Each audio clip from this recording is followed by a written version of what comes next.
تحديد نسل المسلمين بالذات. لماذا المسلمون هم الذين يحددون نسلهم؟ أتدرون لماذا؟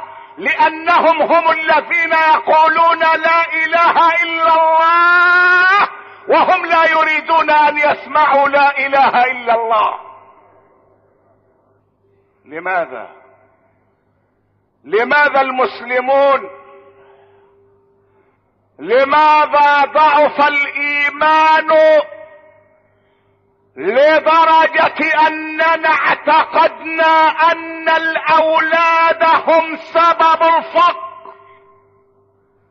وفي القرآن الكريم آيتان كريمتان إذا ما قلبتهما وأعملت النظر فيهما رأيت العجب